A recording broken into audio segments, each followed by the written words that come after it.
नमस्कार, खबर उत्तराखंड देख रहे हैं आप। मैं हूं आपके साथ सपना दीपक वर्देशिया।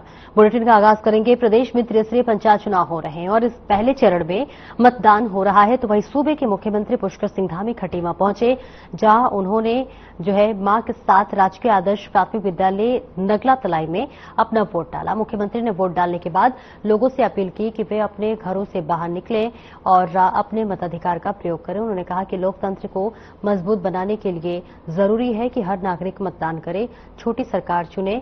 मुख्यमंत्री के गांव पहुंचते ही वहां के कार्यकर्ताओं और स्थानीय लोगों में उत्साह का माहौल देखने को मिला। प्रशासन की ओर से सुरक्षा और व्यवस्थाएं चाक चौबंद रहीं।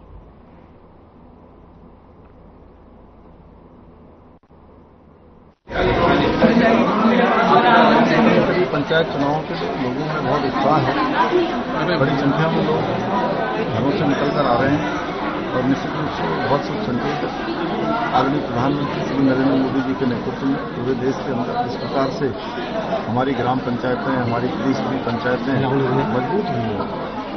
कहीं न कहीं ये चुनाव इतिहास से बहुत महत्वपूर्ण होते हैं। इसलिए मैं सभी से अपील करता हूँ कि हमारी अंतिम इकाइयाँ जो ग्राम सभाएं हैं, उन ग्राम सभाओं को मजबूत करने के लिए, उनके विकास में अपना योगदान सुनिश्चित करने के लिए, समाज के अंतिम छोर में खड़े हुए व्यक्ति तक केंद्र और राज्य की योजनाएं पहुंचे, विकास की योजनाएं पहुंचे। इसलिए त्रिस्तरीय पंचायत चुनाव को चुनने का ये लोकतंत्र का पर्व है। मैं सभी से अपील करता हूं कि सभी बड़ी संख्या में आकर मतदान करें और लोकतंत्र को मजबूत करें।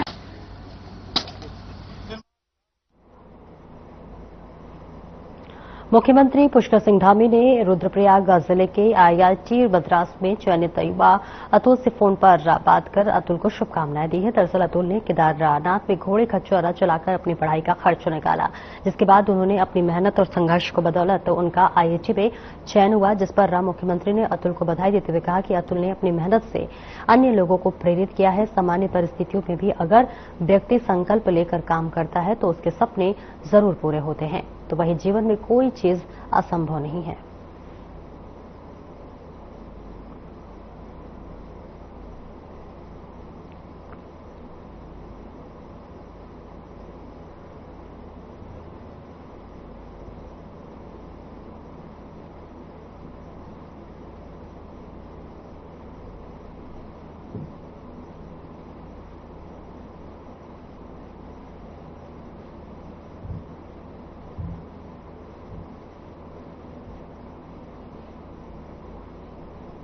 पंचायत चुनाव को लेकर मुख्यमंत्री पुष्कर सिंह धामी ने कहा कि बीजेपी ने प्रदेश में विकास कार्यों के लिए काफी काम किया है और अगर पंचायत में भी बीजेपी की सरकार बनती है तो ट्रिपल इंजन की ताकत से विकास होगा। नगर निकाय क्षेत्रों में बीजेपी को बड़ी सफलता मिली है। ऐसे में पंचायत में भी बीजेपी की विचारधारा वाले लोगों को अगर जीत हासिल होती है तो इसका बड़ा फायदा होगा।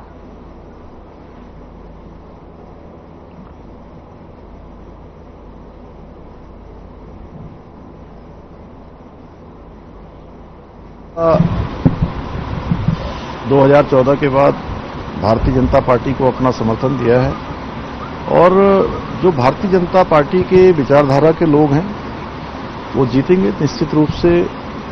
ग्रामीण क्षेत्र में भी, जैसे शहरों में अभी चुनाव हुआ जनवरी माह में, शहरों में उन्होंने ट्रिपल इंजन की सरकार बनाई है, उसी प्रकार ग्रामीण क्षेत्रों में भी भाजपा की सरकार बनाएंगे और जो विकास का काम है उसको तेजी से आगे बढ़ाने में अपना आशीर्वाद देंगे।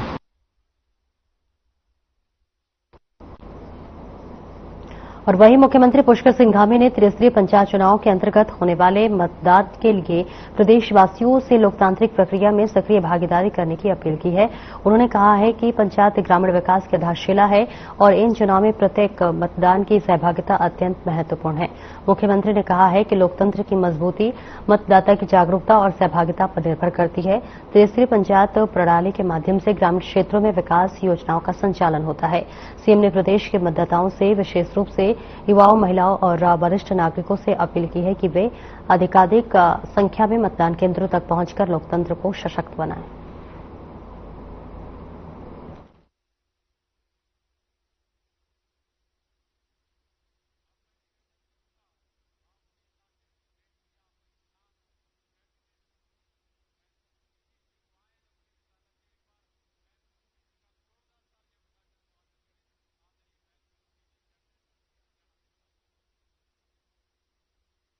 खबर सामने आ रही है देहरादून से, जहां पंचायत चुनाव के लिए प्रथम चरण की वोटिंग जारी है। जी हां, 12 जिलों के 49 ब्लॉकों में मतदान जारी है।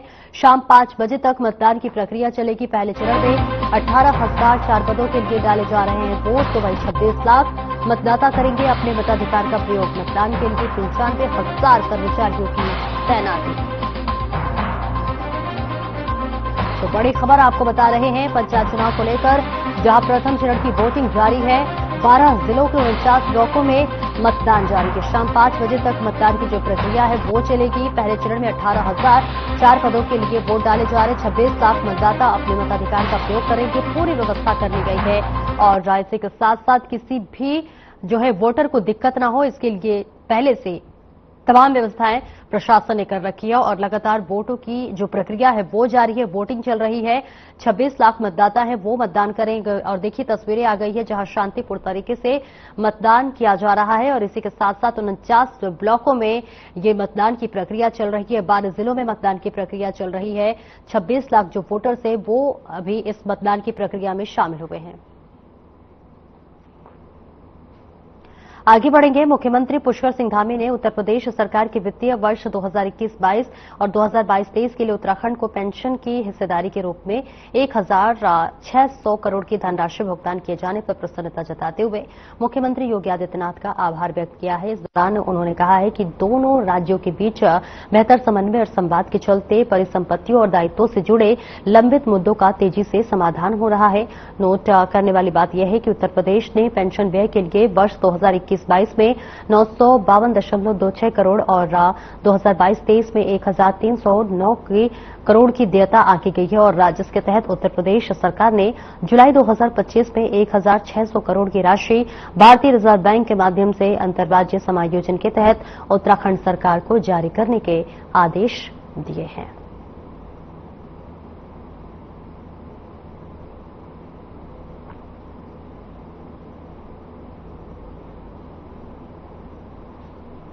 आगे बढ़ेंगे। उत्तराखंड के मुख्यमंत्री पुष्कर सिंह धामी ने एक बार फिर सख्त लहजे में दोहराया है कि अधिकारी और कर्मचारी अपनी कार्यप्रणाली सुधार लाएं। खासतौर पर जनहित से जुड़े मुद्दों पर लोगों को बेवजह परेशान न किया जाए। सीएम धामी ने डिजिटल उत्तराखंड के तहत नागरिकों को आसानी से सेवाएं प्रदान करने को लेकर बीते दिनों सचिवालय में गेम चेंजर योजनाओं के तहत डिजिटल उत्तराखंड प्लेटफॉर्म के कार्यों के बारे में जानकारी ली।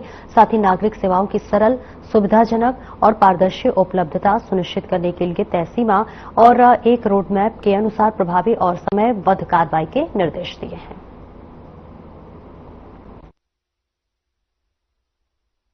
बिल्कुल, देखिए जो ऑनलाइन आवेदन करते हैं मुझे लगता है उनको कोई परेशानी नहीं होनी चाहिए। हमारे बुजुर्ग भी हैं, हमारी महिलाएं भी हैं, किसी भी व्यक्ति को कहीं दिक्कत ना हो, इसलिए माननीय मुख्यमंत्री जी समय समय पर इन विभागों की मॉनिटरिंग करने का काम करते हैं। क्योंकि सबसे ज्यादा जो हमारा काम है वो तहसील का काम है, जहां बच्चों के प्रमाण पत्र बनने होते हैं, कहीं ना कहीं वहां ज्यादा दिक्कत आती है। उसी को लेकर के माननीय मुख्यमंत्री जी ने सभी अधिकारियों को, चाहे तहसीलदार हो, पटवारी हो, अमीन हो, इन सबको दिशा निर्देश दिए हैं कि किसी को कोई परेशानी ना हो। जब डिजिटल किसी ने आवेदन किया है तो उसमें उसी में उसका समाधान भी होना चाहिए। लेकिन कहीं ना कहीं अधिकारियों की लापरवाही के कारण जब उनके आवेदन रिजेक्ट होते हैं तो कहीं ना कहीं समय लग जाता है और उसमें बच्चे को जो है नुकसान उठाना पड़ता है। तो इसलिए माननीय मुख्यमंत्री जी ने सभी को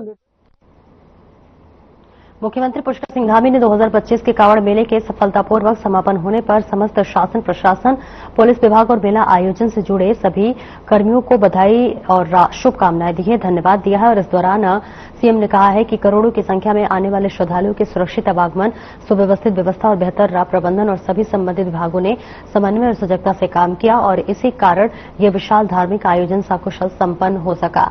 मुख्यमंत्री ने कहा कि उत्तराखंड देवभूमि है और यहां आयोजित होने वाले धार्मिक आयोजनों में देश विदेश से श्रद्धालु बड़ी संख्या में भाग लेते हैं। ऐसे आयोजनों में सुरक्षा, यातायात, चिकित्सा, स्वच्छता और अन्य सुविधाओं को सुनियोजित प्रबंधन आवश्यक होता है।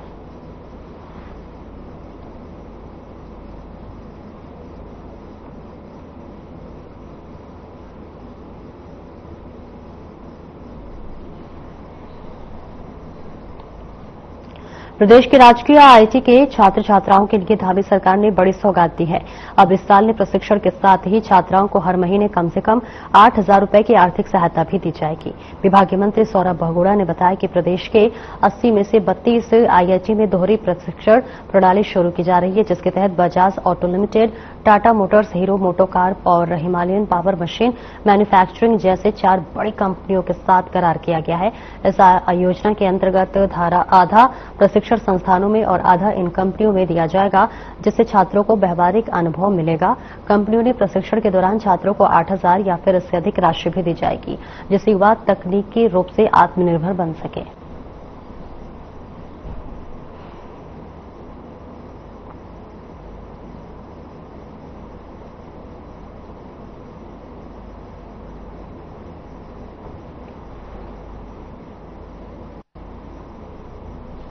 उत्तराखंड में करीब 92 करोड़ रुपए के यूएलसीसी चिटफंड घोटाले की सीबीआई जांच होगी।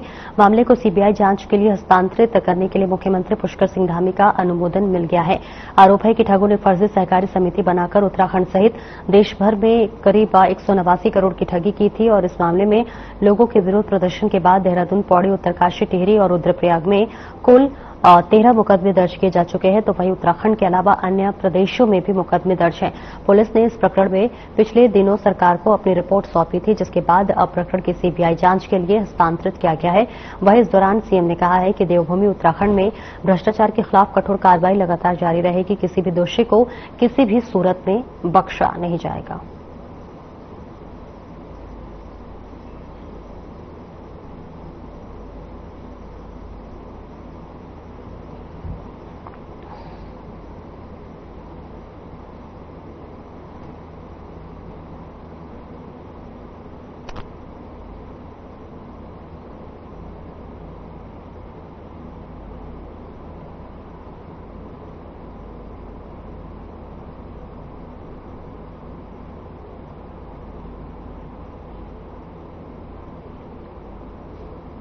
हल्द्वानी ब्लॉक की 22 बच्ची नगर क्षेत्र पंचायत सीट पर क्षेत्र पंचायत सदस्य की प्रत्याशी हेमा मेहरा के समर्थन में चुनाव प्रचार का दौर लगातार जारी है। समर्थकों की टीम विभिन्न समूहों के साथ साथ गांव-गांव, घर-घर जाकर प्रचार में जुटी हुई है। हेमा मेहरा अपने प्रचार अभियान से जनता से सीधा संवाद करते हुए अपने समर्थन में जन समस्याओं के समाधान और क्षेत्र के विकास को प्राथमिकता देने की बात लगातार कर रही हैं। तो वहीं हेमा मेहरा ने प्रचार के दौरान कहा कि महिला सशक्तिकरण, साफ सफाई, शिक्षा और मूलभूत सुविधाएं उनके एजेंट में सबसे ऊपर है।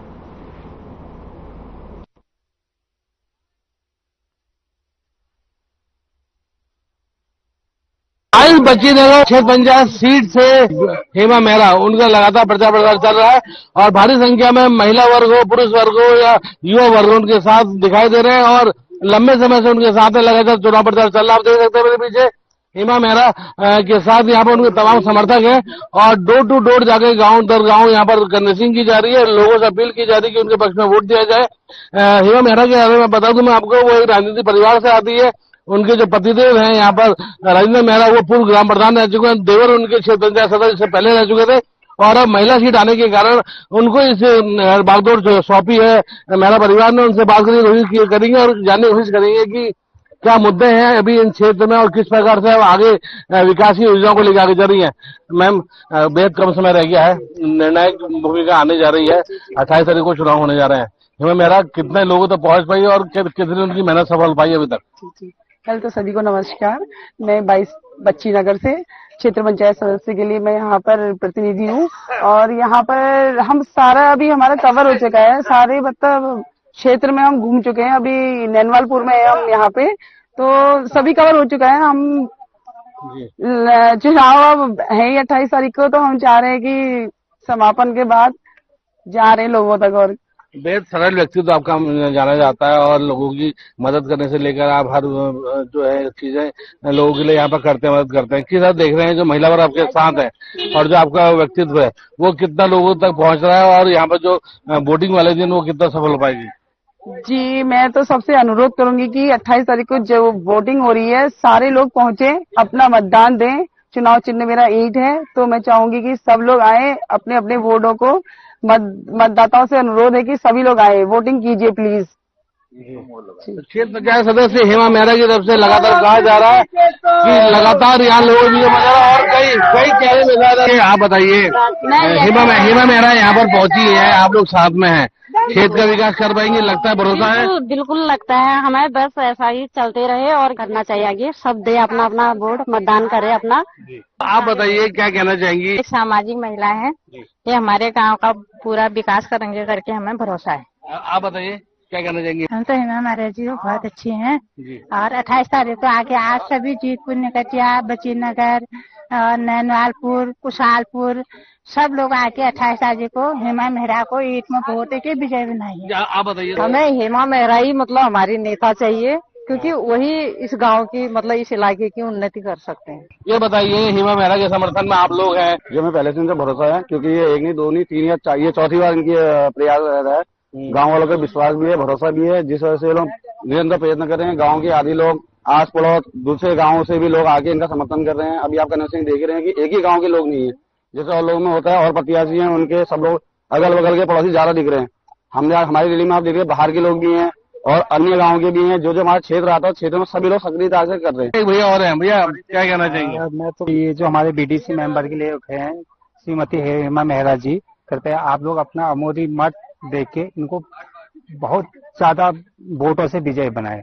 इससे हमारा और हमारे क्षेत्र का विकास होगा, क्योंकि एक पढ़ी लिखी और शिक्षित है। तो मैं आप लोगों से सिर्फ ये अपील करूंगा कि वोट इनको जितने ज्यादा लोगों को आप बोल सको उतनी ज्यादा दीजिए, क्योंकि इससे आपका विकास होगा, हमारा नहीं, इनका विकास नहीं, सिर्फ पूरे क्षेत्र का विकास होगा। इसलिए आप लोगों से हाथ जोड़ के निवेदन है कि वोट जरूर नहीं दीजिए। तो साफ तौर से आप देख सकते हैं, हेमा मेहरा के यहाँ पर बात की जाए तो उनके लिए यहाँ पर एक भरोसा है लोगों को हेमा मेहरा पे, और एक विश्वास जताया जा रहा है। अब देखना होगा आने वाले समय में हेमा मेहरा अगर जीत के आएंगी तो क्षेत्र का विकास होगा, और विकास के साथ यहाँ पर जो तमाम समस्याएं हैं वो कहीं न कहीं उनके द्वारा यहाँ पर पूरी की जाएंगी। अमित चौधरी, हर खबर न्यूज, काराडूंगी, हल्द्वानी।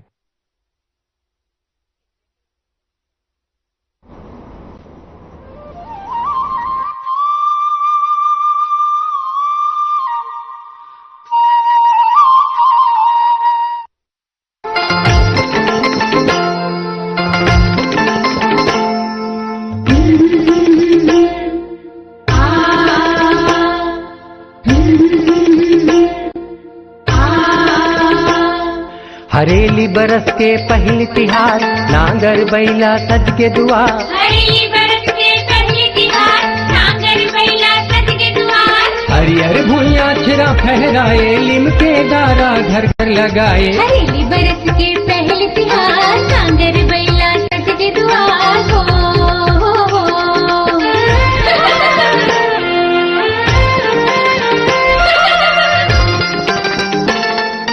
छतरी खुरमी गेड़ी तासा, चौकुमा होली भूत तमाशा।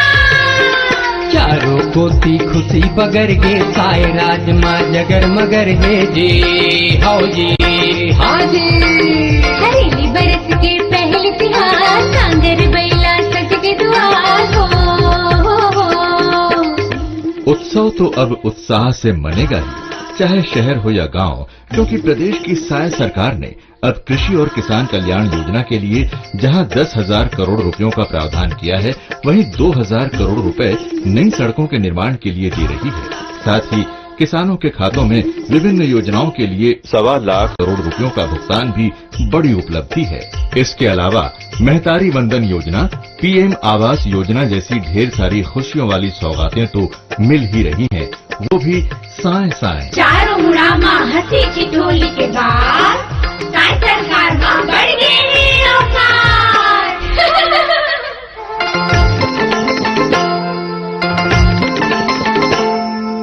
प्रस्तुति जनसंपर्क संचालनालय, छत्तीसगढ़।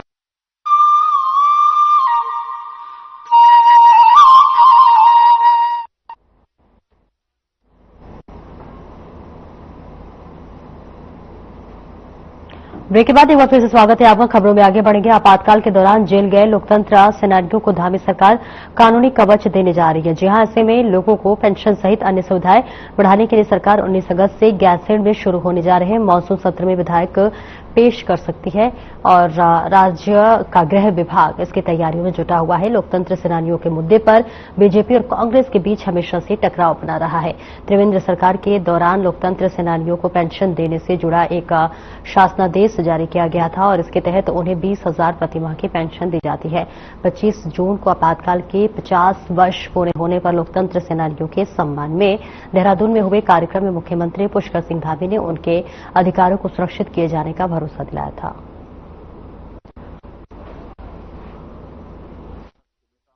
सारे राज्य आपातकाल में जिन सेनानियों ने लोकतंत्र को बचाने के लिए संघर्ष किया, क्योंकि हम सब लोग जानते हैं कि काला दिवस लोकतंत्र का हत्या दिवस के रूप में पूरा देश को जानता है।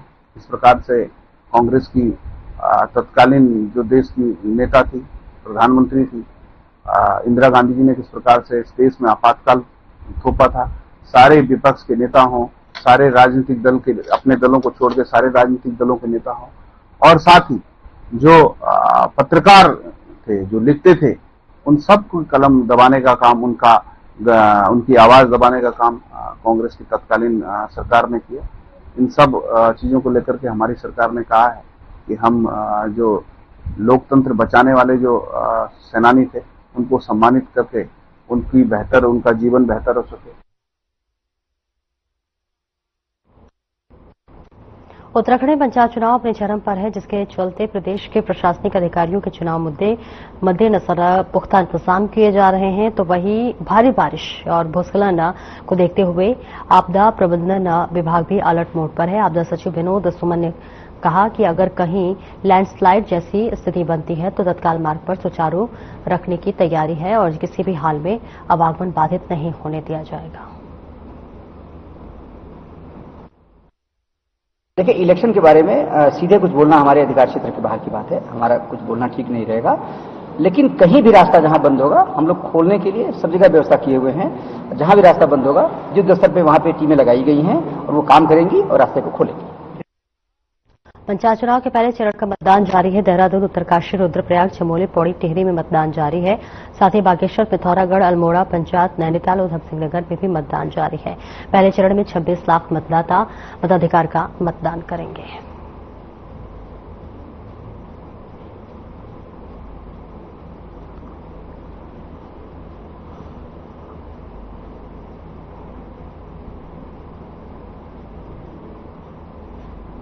उत्तराखंड में त्रिस्तरीय पंचायत चुनाव के पहले चरण की वोटिंग आज जारी है। पहले चरण में गढ़वाल मंडल के 6 जिलों के 26 और कुमाऊं मंडल के 6 जिलों के 23 विकास खंडों में कुल 5,823 मतदान केंद्रों पर मतदान हो रहा है। इस चरण में 17,839 उम्मीदवार मैदान में हैं, जिनमें ग्राम पंचायत सदस्य पद के लिए 2,247, ग्राम प्रधान के लिए 9,731, क्षेत्र पंचायत सदस्य के लिए 4,980 और जिला पंचायत सदस्य के लिए 871 प्रत्याशी शामिल है। लगभग 26 लाख मतदाता अपने मताधिकार का प्रयोग कर रहे हैं। तो वही मौसम विभाग की बारिश की चेतावनी को देखते हुए राज्य निर्वाचन आयोग ने निर्देश दिया है कि 24 जुलाई को अगर किसी पोलिंग बूथ मतदान नहीं हो पाता है तो वहां 28 जुलाई को पुनर्मतदान कराया जाएगा। तो वहीं दूसरे चरण का मतदान भी 28 जुलाई को होगा और दोनों चरणों के परिणाम 31 जुलाई को घोषित हो जाएंगे।